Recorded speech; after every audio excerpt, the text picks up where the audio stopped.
어떤 시인은요, 우리 인생을 이렇게 표현했어요. 우리의 늙어감을. 우리 인생 60은 매해마다, 매년마다 늙는다는 거예요. 우리가 이제 벌써 2014년도를 벌써 12월 말쯤 되니까 23일이니까 이제 한 달하고 조금 한 주간밖에 남겨놓지 않았거든요. 그래서 인생 60대는 매년마다 늙는다는 거예요. 올해보다 내년이 다르다라는 거예요. 인생 70은 달마다 다르다는 거예요. 매달 보면 70대가 되면 이 달이 다르고 다음 달이 다르다는 거예요. 제가 어제 내과 병원에 갔는데 손님이 되게 많더라고요. 우리 상모동에 그렇게 내과 병원에 손님이 많은 건 처음 봤어요. 그런데 어떤 할머니가 오셨길래 제가 물었어요. 할머니 올해 연세가 어떻게 되냐고. 근데 에너지가 너무 넘치는 거예요. 이 할매가. 아니 근데 어떻게 보면 모습을 자세히 보면 쪼글쪼글하셔서 할매인데 그 활기를 보면 20, 30대 못지않은 그런 정력이 넘치시더라고요. 그래서 제가 여쭸어요. 키도 작은 마신데 연세가 어떻게 됐냐 그러니까 79이시래요. 무릎이 안 좋으셔서 오셨다 그러더라고요. 어디서 오셨냐니까 형곡동에서 오셨대요. 이 병은 어떻게 하고 오셨냐니까 잘한다고 소문이 났대요. 어디든지 뭐 다 잘하는 곳이 있으면 사람들이 그렇게 찾아오나 보더라고요. 얘기의 골자는 이게 아니니까. 그래도 70대는 달마다 늙어가더라는 거예요. 인생 80대가 되면 일마다 매일마다 그렇게 늙어가는 게 우리 인생이라는 거예요. 여기 이제 90대신 분은 없지만 저희 교회에서 이제 우리 정우택 집사님이 제일 연장자십니다. 86세시고 내년에 80, 이제 곧 90세를 달려서 이렇게 가시는데요. 그래도 아직 정정하시죠? 그런데 인생을 이렇게 논하다 보면 인생 90은요, 분마다 그냥 이렇게 늙어간다는 거예요. 그만큼 우리 인생이 아무리 거칠애를 하고 성형 대국이 돼서 얼굴을 가리우려고 해도 인간은 우리가 100세 시대 아니라 앞으로는 150 이렇게 같이 살 수 있는 그런 과학의 문명이 발달된 시대에 살아도 역시 인간은 어느 때가 되면 다 늙어지는 거라는 것이죠. 그래서 이게 인간의 어떤 맹목적인 시각으로 보면 인생이라는 것이 인생 무상으로 보면 나이를 먹는 것은 너무나 안타까운 거지만 성경적으로 보면 나이를 드시는 것은 굉장히 축복된 것이거든요. 그러니까 이 땅에 태어나서 나이를 먹지 않는다. 이건 문제가 있는 거예요. 또 당연히 나이를 먹게끔 돼 있고요. 여러분 가을이 되다 보니까 가을은 천고마비의 계절이다. 가을은 뭐 단풍의 계절이잖아요. 벌써 단풍이 많이 이렇게 들어서 상당 부분 떨어졌는데요. 이 낙엽이 한 잎 두 잎 떨어져서 뿌리를 향해서 들어가는 그런 어떤 초목 기근을 보면서 우리가 인생의 여정에서 우리 인간들도 어느 시간이 되면 쥐었던 선을 다 펼쳐내고 애지중지 아끼고 보관하던 것들을 있는 그대로 놓아둔 채 우리는 어디론가 가야 됩니다. 그런데 그 어디로 가야 되는 그 방향은 두 가지가 있는 거예요. 여러분 인생이 우리가 예수를 믿지 않고 다시 말하면 우리 인생이 죽으면 끝나는 것이다라고 하면 우리는 짐승하고 다른 게 없습니다. 그러면 짐승하고 다르다라고 느끼시면 내 마음대로 살아도 되는 거예요. 그런데 우리가 왜 내 마음대로 살지 아니하고 오늘 우리가 도덕적이고 윤리적이고 영적으로 살아야 되는 중요한 의미가 있냐면 우리는 하나님의 형상을 입은 유일한 존재라는 거예요. 누가? 사람이. 누가? 우리들이. 누가? 내 자신이 그런 사람으로 이 땅에 태어났기 때문이라는 거예요. 그런데 놀라운 사실은 내가 무엇으로 받아들이든 내가 죽으면 반드시 내가 가야 될 방향은 두 길이 놓여져 있는 거예요. 오늘도 교회를 처음 오시면 이런 말을 들으시면 부담감이 있으실 분도 있지만 사실이기 때문에 말씀드리는 거예요. 우리 인생이 죽어서 가는 길은 두 길밖에 없습니다. 한 길은 뭐냐면 천국이고 한 길은 지옥이라는 거예요. 그런데 여기에 전제 조건은 내가 스카이대학, 서울대학교, 연세대학교, 고려대학교를 나와야지만이 가는 것이 아니고 내가 100억대 부자가 돼야지 가는 것이 아니고 내가 건강해야만 가는 것이 아니고요. 결정되는 조건 하나가 있는데 뭐냐면 내가 예수 그리스도를 영접하면 하나님의 자녀가 되면 천국을 가서 영원한 영생의 삶을 살게 되어지고 내가 예수를 믿지 않으면 다른 길이 예비되어진 것은 지옥이라는 거예요.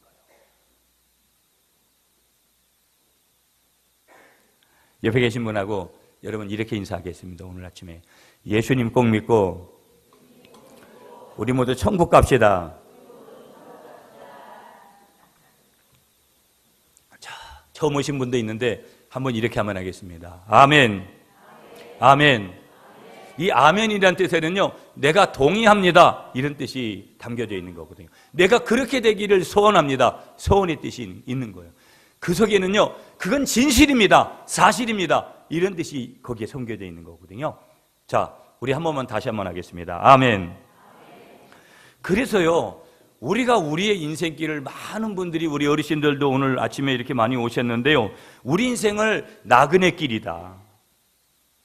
또 어떤 분은요, 우리 인생은 아침 이슬이다. 여러분 보세요. 아침 이슬은 오늘도 제가 대구에를 가야 되기 때문에 오후에 차를 세차할까 말까 그러다 안 했어요. 이슬이 쫙 내려가지고 가을이다 보니까 그 아침에 드린 이슬을 산이나 이런 데 가서 공기 좋은 곳에 가서 한번 이렇게 느껴보시라고요. 우리 인생을 한번 뒤돌아보면서 우리 인생이 아침 이슬이라는 거예요. 그러면서 우리 인생은 물거품이다, 물거품. 성경은 또 우리 인생을 말씀하기를 뭐라고 말씀하냐면요, 성경은 들풀과도 같다, 또 안개와도 같다. 그러니까 인생은 잠시라는 것이죠. 저는 이제 곧 다음 달이 제가 이제 50대로 5학년으로 들어가는 나이입니다. 여기 어르신들도 많이 계시지만 아직 젊은 거죠, 어르신들에 비하면. 그러나 제가 제 인생을 이렇게 뒤돌아보면 한마디로 목사이지만 늘 그런 얘기를 합니다. 인생이 뭐 이래. 아직도 제 머릿속에는 어릴 적에 강화도에서 그 바닷가에서 뛰놀던 그런 시들들이 절비한데, 저만 늙는 것이 아니라 제 주위에 있는 모든 사람들, 저보다 이미 나이를 드셨던 제 일가 친척들의 많은 어른들은 이 땅의 사람이 아닙니다, 이제. 그러면서 제가 여전히 느끼는 것은 인생이 너무나 빠르다라는 거예요. 뭐 머뭇머뭇거리고 있으면 또 한 살 먹고 또 한 살 먹고, 그래서 결국은 우리는 우리 앞에 뭐가 놓여져 있냐면 죽음이라는, 우리가 생각하고 싶지 않은 이 터널을 갖다가 지나야 되는 거예요. 로맹 롤랑이라는 분이 아주 중요한 얘기를 우리에게 한 가지 던져주셨어요. 이런 얘기입니다. 인생에는 왕복표를 팔지 않기 때문에 한 번 떠난 사람은 되돌아온 일이 없다. 우리 인생에 되돌아올 수 있는 왕복표를 갖다가 받는다면 얼마나 좋겠어요. 그런데 우리 인생에는 왕복표를 팔지 않기 때문에 한 번 떠난 사람은 돌아오지 못하는 거예요. 전화 받으세요, 어르신. 괜찮으십니다. 예, 천천히. 예. 여러분 잘 들으세요. 며칠 전에 우리나라의 유명한 중견 연예인이 폐암으로 돌아가셨습니다. 그분 이름이 누구냐면요, 김자옥이라는 연예인입니다. 올해 나이가 63살이거든요. 63살이면 지금 한참 어떻게 보면 인생을 살아가실 그럴 나이입니다. 그런데 폐암으로 돌아가셨습니다. 그런데 그분의 인생을 우리가 인간적으로 바라보면 너무나 안타까운 거예요. 아니, 지금 한참 나이에 왜 그렇게 됐을까? 왜 그렇게 됐을까? 우리가 남의 일 같지만 그저 그냥 그래도 한 사람의 인생을 바라보면서 너무 안타깝다라고 그렇게 말할 수 있어요. 그런데 보세요. 우리가 볼 때는 그런 안타까움이 있지만 하나님이 보실 땐 다른 거예요. 이 김자옥이라는 연예인이요, 63살에 이제 천국을 가졌습니다. 왜 그러냐면 이분은 예수님을 잘 믿는 분이었어요. 서울에 사랑의 교회라는 큰 교회가 있는데 이 교회의 권사님이셨습니다. 교회 매주 성가대 봉사하고 교회 안에 어려운 사람들이 있으면 모든 사람들을 솔선수범해서 도운 분이고요. 이분은 교회에 모든 어떤 일이 있으면 항상 무명으로 교회에 늘 헌물하고 교회의 그 큰 교회를 갖다 엄청나게 그렇게 섬겼다가 63살에 천국을 가졌습니다. 그래서 그 가족들이 볼 때나 우리 지인들이 볼 때는 조금 더 그렇게 탤런트로서도 아주 성격도 쾌활한 분이기 때문에 우리에게 더 웃음을 주다가 갔으면 좋았겠지라고 생각할 수 있지만, 다소간의 아쉬움은 있지만, 그의 인생이 63세에서 끝냈다 치더라도 그의 인생은 이제부터 영원히 살게 되는 것이라는 거예요. 왜 그런 줄 아세요? 그는 이 땅에서 예수를 잘 믿었기 때문에 지금은 영원한 영생의 삶에 천국으로 그가 가게 됐다라는 거예요.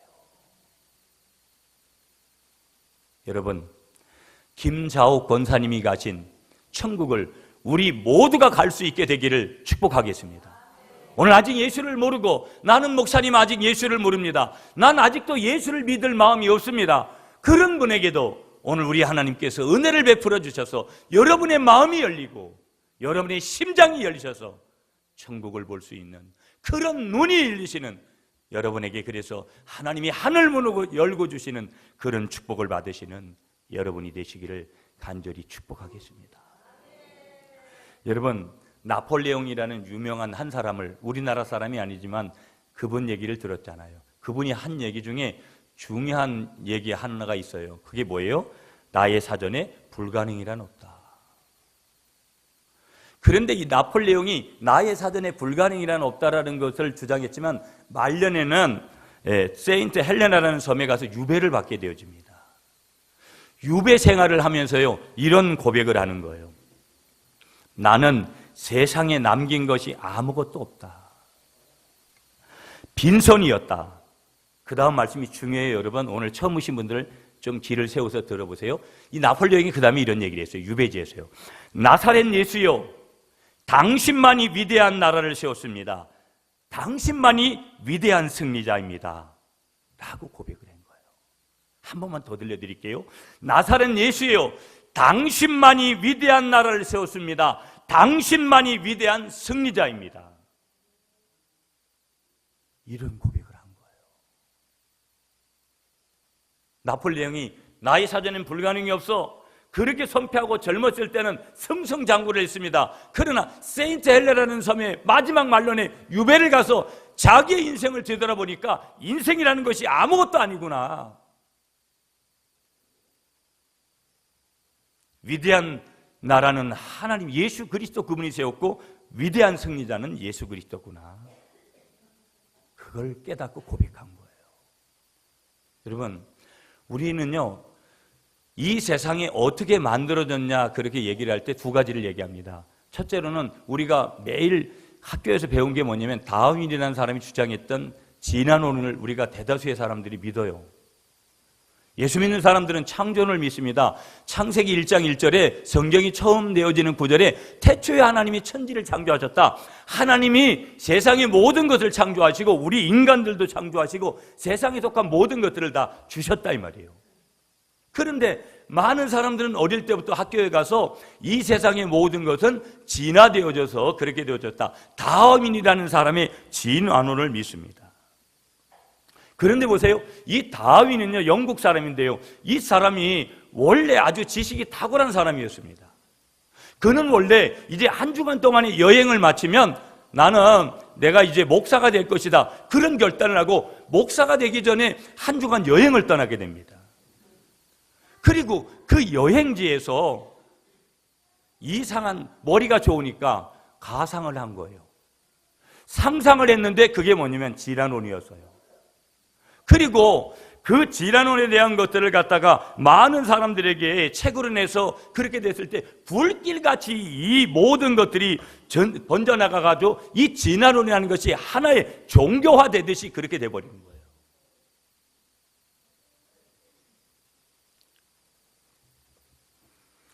이 다윈이요, 이제 그의 생애가 다 돼서 임종을 눈앞에 두고 병으로 시달렸습니다.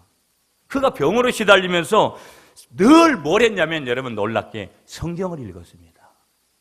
성경을 읽으면서 늘 혼잣말로 이렇게 중얼거렸다라는 거예요. 뭐라고 중얼거렸냐면 성결하신 하나님, 한번 따라하겠습니다. 성결하신 하나님, 위대하신 하나님, 비할 데 없는 구주여.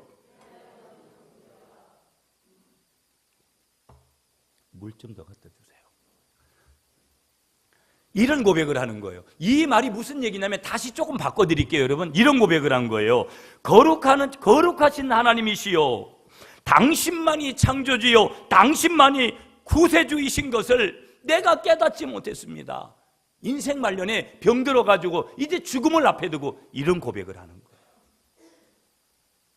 우리는 지금 그 사람이 그렇게 후회하는 학설을 지금 믿고 있는 거예요. 많은 사람들이, 이 어린 아이들이 지금도 여전히 그런 학설을 학교에서 배우고 있는 거예요. 제가 여러분 목사로서 거짓말을 하겠습니까? 이건 사실이라는 거예요. 성경에도 여러분 아주 이렇게 살았던 한 사람을 소개하고 있습니다. 그 왕이 누구냐면 솔로몬입니다. 그는 1000명의 여인을 거느리면서 살았습니다. 그가 먹는 모든 밥그릇을 포함하면 그가 거하는 모든 것들은 다 뭐냐면 소재가 금으로 되어 있었습니다.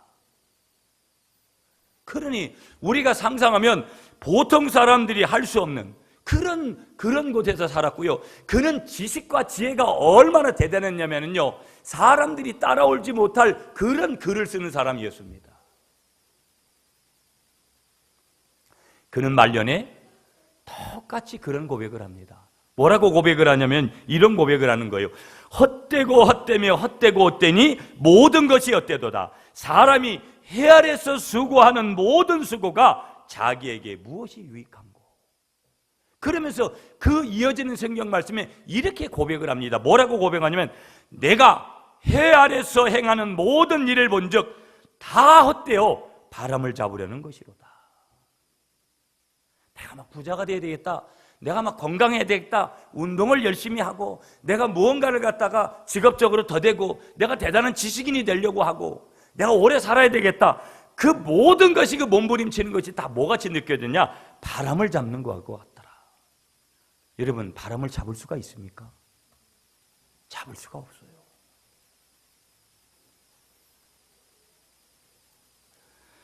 미국의 최고의 부를 누렸던 20세기 강철왕 그러면 카네기입니다, 여러분. 20세기 미국의 석유왕 그러면 록펠러입니다. 어느 날 기자가 카네기에게 누군가 물었습니다. 당신은 어떻게 하여 이 엄청난 부를 모을 수 있었습니까? 이렇게 카네기에게 질문하니까 이 강철왕 카네기가 이렇게 대답을 했다라는 거예요. 나는 가난한 집안에서 태어났기 때문입니다. 내가 가난한 집안에 태어났기 때문에 부자가 됐다라는 거예요. 그 이유를 이 카네기가 연이어서 설명을 합니다. 뭐라고 설명하냐면 이렇게 설명을 하는 거예요. 가난한 어머니에게 나는 기도하는 법을 배웠습니다. 그래서 부하신 하나님을 내가 만났기 때문에 내가 오늘 이렇게 부자가 됐습니다. 여러분, 가난하십니까? 여러분, 병들으셨어요? 여러분에게 문제가 있습니까? 여러분, 영생의 삶을 살아가는 천국 백성이 되고 싶으십니까? 여러분, 여러분을 부하게 만들어주시는 하나님을 만나시고 하나님을 믿으시는 여러분이 되시기를 간절히 축복하겠습니다. 그래서 저는 오늘 이 아침에 이렇게 질문하고 싶어요. 당신은 무엇을 붙들고 사십니까? 옆에 계신 분하고 인사 한번 하겠습니다. 당신은 무엇을 붙들고 사십니까?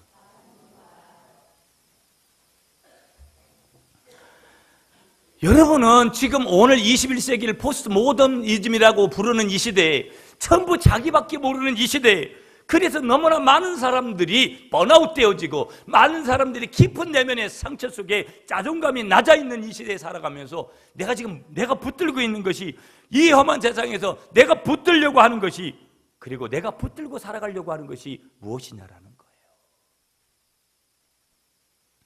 여러분에게 마지막 희망이 뭐냐라는 거예요.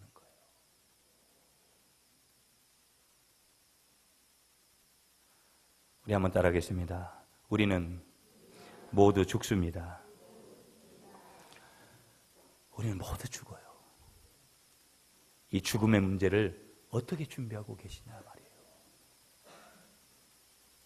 한번 따라하겠습니다. 하나님만이 내 죽음의 근본 해결입니다. 여러분 보세요.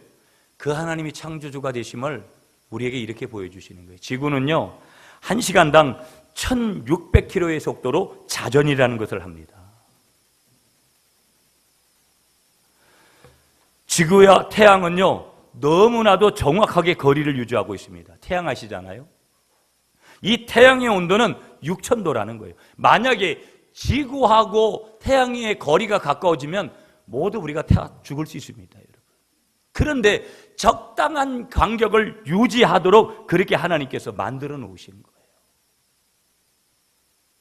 누가 만들지 않으면 이 모든 것들이 만들어질 수 없듯이 이 지구상의 우주 만물을 하나님이 창조하셨다는 것을 오늘 이 아침에 믿게 되시는 여러분이 되시기를 축복합니다. 지구는요 23도가 기울어져 있다는 거예요. 이게 24도가 되고 22도가 되면 바로 문제가 생기는 거예요. 인간은 직립보행이라는 것을 하잖아요. 여러분, 만병의 근원들이 다 이 자세에서 온다라는 거예요. 이 학설을 주장하는 사람들에 의하면. 그러니까 우리의 이 자세가 얼마나 중요한지 보면 각도를 유지하는 거. 그러니까 23도 기울어져 있는데 지구가 22도만 돼도 24도만 돼도 문제가 바로 생기는 거예요. 정확한 대기권의 두께가 있습니다. 이건 대기권이란 말 들어보셨잖아요. 그 두께가 있는데요, 지구보다 얇았다면 하루에도 수백만 개의 별똥이 떨어져 가지고요, 만약에 지구 표면에 순식간에 그 불똥이 떨어졌다면 우리가 모두 다 그 불똥에 맞으면 잘못될 거라는 거예요.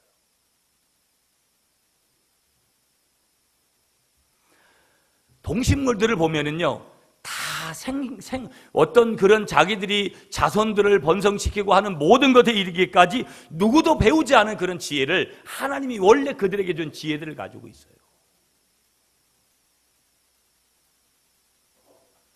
여러분, 이와 같은 모든 일들이 오늘 저와 여러분들이 이 땅에 태어나게 하시고 이 땅에 태어나게만 아니라 이 땅에서 생활하게 하신 이 모든 것들이 우연하게 됐겠느냐라는 것이죠.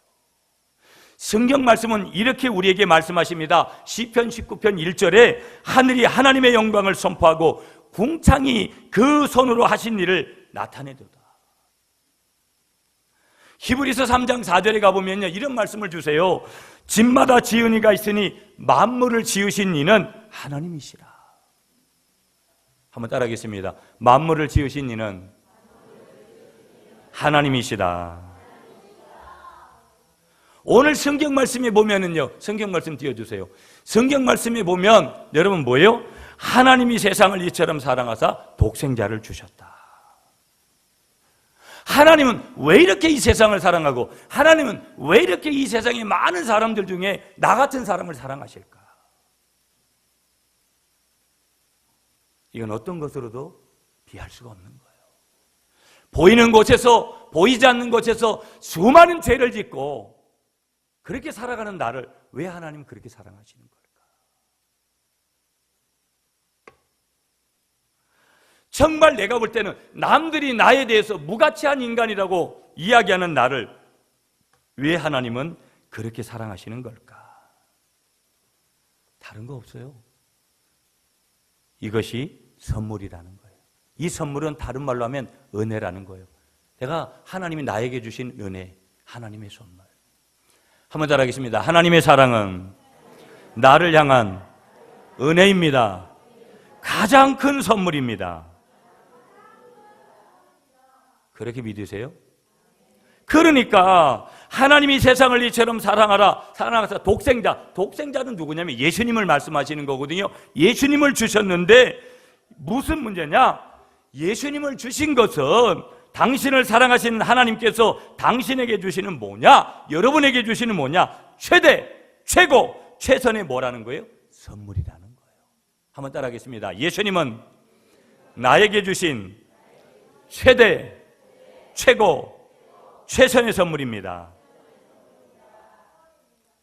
여러분, 그러면 이 선물을 우리가 돈 주고 받지 않았습니다. 이 선물은 하나님이 은혜를 주는 사람은 다 믿음만 고백하면 받는 거예요. 천국 가는 것은 돈을 내고 가지 않습니다. 예수님만 믿으면 가는 거예요. 그러면 우리가 이런 질문을 해봐야 되는 거예요. 왜 예수님이 가장 큰 선물이냐? 왜 예수님이 가장 큰 선물이냐? 이유는, 첫 번째 이유는요, 이 땅에 가장 좋은 것들은 다 하나님께 있는 거예요. 하나님이 가지고 있는 것 중에서 가장 귀한 것이 뭐냐면 독생자, 구원자 예수님이거든요. 그러니까 가장 귀한 선물이기 때문에 예수님은 가장 큰 선물이라는 거예요. 그 선물을 누구에게 주신 거예요? 우리에게. 뭐 하려고? 우리를 천국 가게 만드시려고. 두 번째, 왜 예수님이 가장 큰 선물이냐? 오래전부터 준비한 선물이기 때문에 그런 거예요. 세 번째, 왜 예수님이 가장 큰 선물이냐? 우리에게 가장 필요한 선물이기 때문이에요. 여러분, 우리 인생은 아무리 돈이 많아도요, 아무리 직업적으로 대단하고 내가 대단한 사람이어도 그건 다 이 땅에 놓고 가야 될 거예요. 공설의 공수거, 이 땅에 올 때 아무것도 가지고 온 것이 없기 때문에 우리는 하나님 앞에 갈 때 아무것도 가지고 갈 수가 없습니다.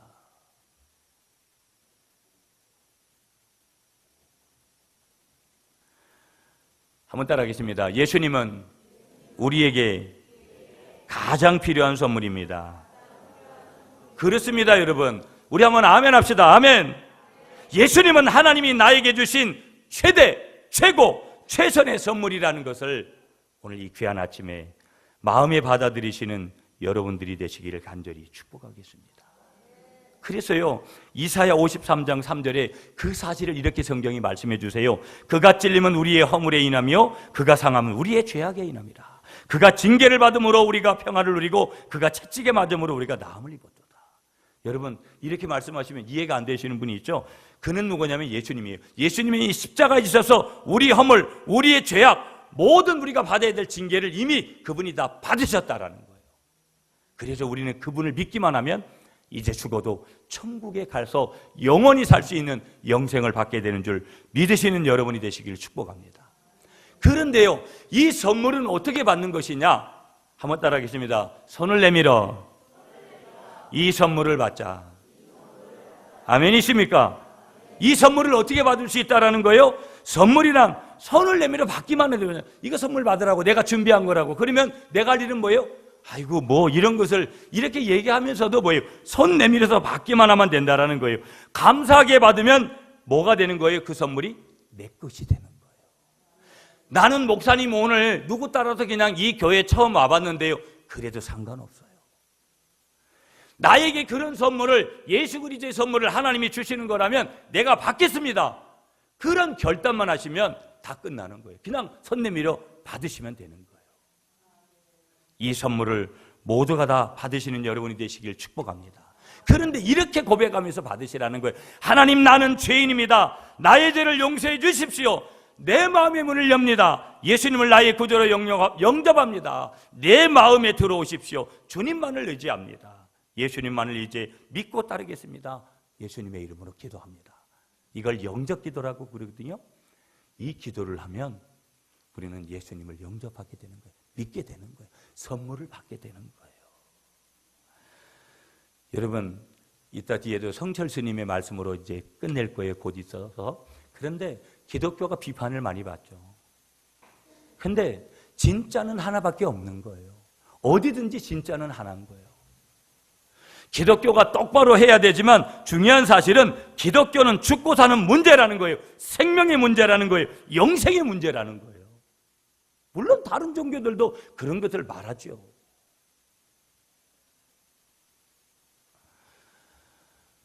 예수님만이 저의 얘기 아니라 영생을 주시는 구원자가 되시는 줄 믿습니다. 그 선물을 우리가 손 내밀어 받기만 하면 된다라는 거예요. 그리고 이 선물을 얻은 사람은요, 그 선물을 받는 순간 그 값어치가 달라져요. 값어치가 어떻게 달라지냐면요, 하나님의 사랑, 그분의 사랑 예수 그리스도, 그 선물을 가진 사람은 그 값이 달라지는 거예요. 인생이 달라지는 거예요. 모든 것이 어떻게 되냐? 새로워지더라는 거예요. 여러분, 우리가 볼펜 하나를 이렇게 사더라도 얼마의 값을 지불해요. 이건 얼마짜리, 얼마짜리, 얼마짜리. 여러분은 어떤 때 내 인생이 왜 이럴까? 내 인생의 점수를 별로 많이 안 주고 싶을 때도 있어요. 그런데 성경은요, 예수님을 믿는 사람은 얼마짜리의 인생이냐고, 그 값이 얼마나 되느냐고 우리에게 분명히 말씀하고 있는 거예요. 한번 따라하겠습니다. 우리는 예수님짜리입니다. 여러분, 이 볼펜은요, 딱 정해져 있어요. 문구사가 할인을 10원 더해주냐 20원 더해주냐 해서 값어치가 조금 달라져요. 그러나 이런 것들은 조금 달라져도 가격이 다 매겨져 있어요. 그러나 어떤 사람이 나에게 욕을 하고 나를 함부로 대해도 나는 누구냐면 예수님 짤이라는 거예요. 그런데 예수님 짤이는요 얼마나 귀하냐면 너무 귀하기 때문에 가격을 매길 수가 없어요. 얼마 전에 누구가 썼던 모자를 우리 하림에서 20몇 억을 주고 경매를 받았다고 하잖아요. 그런 거하고 값어치를 매길 수 없는 게 누구냐면 나 자신이라는 거예요. 한 번만 더 따라하겠습니다. 나는 예수님 짤입니다. 그래서 절대 가격을 매길 수가 없습니다. 선에서 매길 수가 없다는 게 아니라 그 값어치가 대단하기 때문에 얼마인지를 그 가격을 얼마로 산정할 수가 없다는 거예요. 누가? 내가. 그런 귀한 존재라는 것을 믿으시는 여러분이 되시기를 축복하겠습니다. 이제 말씀을 맺을게요, 여러분. 여러분이 절에 나가셨던 분들은 성철수님을 잘 아실 거예요. 성철수님이 운명하기 직전에 지옥의 석가를 보고 쓴 성철스님의 시가 있습니다. 어떤 방송사의 기자가 이것을 그냥 현장에서 취재를 하면서 받아 적은 거예요. 제가 한번 읽을게요, 여러분. 석가는 원래 큰 도적이요 달마는 작은 도적이다. 서천에 속이고 동토에 기만하였네. 도적이요 도적이요 저 한없이 어리석은 남녀를 속이고 당당하게 지옥으로 들어가네. 일천성의 소리가 사라지고 만리의 송장이 질비하다. 맞는지 모르는지 상신실명을 면치 못하리니 말해보라 이 무슨 도리인가. 작약꽃의 보살의 얼굴이 열리고 종려잎에 야치 머리가 나타난다. 목 위에 무쇠 가는 무게가 7근이요 발밑에 지옥은 괴로움이 끝없도다. 석가와 마타는 뜨거운 구리샘물을 마시고 가섭과 아나는 무쇠를 먹는다. 몸을 날려 배곡 난간을 쳐 부수고 손을 휘둘러 황금줄을 끊어버린다. 산이 우뚝우뚝 서슴이여 물은 느릿느릿 흐르며 잣나무 빽빽하며 바람이 싱싱 분다. 사나운 용이 심차게 나니 푸른 바다가 넓고 사자가 고함 지르니 조각다리 높이 솟았네. 알겠느냐? 1, 2, 3, 4, 5, 6, 7이여 두견 세우는 것에 꽃이 이지럽게 흩어졌네. 마지막 하면서 임종을 하셨다라는 거예요. 성철스님이. 석가와 달마도 극락을 가지 못하고 그분의 얘기는 이런 거예요. 지옥으로 떨어져 괴로워하고 있는 모습을 성철스님이 자기의 운명 직전에 그 광경을 보고 이걸 시로 옮긴 거예요. 여러분, 타 종교를 비하하려고 이 시를 여러분에게 들려드린 거 아니에요. 그러나 타 종교를 믿고 영생 얻으려고 했던 그 대단한 스님의 고백을 마지막 임종 직전의 고백이기 때문에 그대로 여러분에게 알려드린 거예요. 제가 마지막 오직 예수라는 시를 한 편 더 여러분에게 소개할게요. 예수보다 더 높은 하나님 없도다. 예수보다 더 깊은 사랑도 없도다. 예수보다 더 굳센 생명도 없도다. 예수 계신 곳에는 참이 있구나.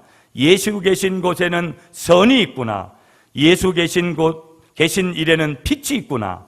헐벗어도 예수라면 따뜻하오. 굶주려도 예수라면 배부르오. 목말라도 예수라면 시원하오. 알고 싶은 것 예수여. 보고 싶은 것 예수여. 되고 싶은 것 예수로다. 오 예수, 오 예수, 오 예수. 여러분, 오늘 예수님만이 여러분에게 최고의 선물을 주십니다. 여러분이 예수 믿으면 죽어도 죽음을 두려워할 필요 없이 영생의 삶을 살 수 있습니다. 오늘 처음으로 이 교회에 오신 여러분, 예수님께서 문 밖에서 여러분 문 밖에서 여러분을 초대하고 계십니다. 그 초대하시는 예수님께 예수님 나에게 그 선물을 주십시오. 그러면 예수님께서 영생의 선물을 여러분들에게 주신다라는 것을 기억하시면서 이제 한번 결단하는 시간을 갖도록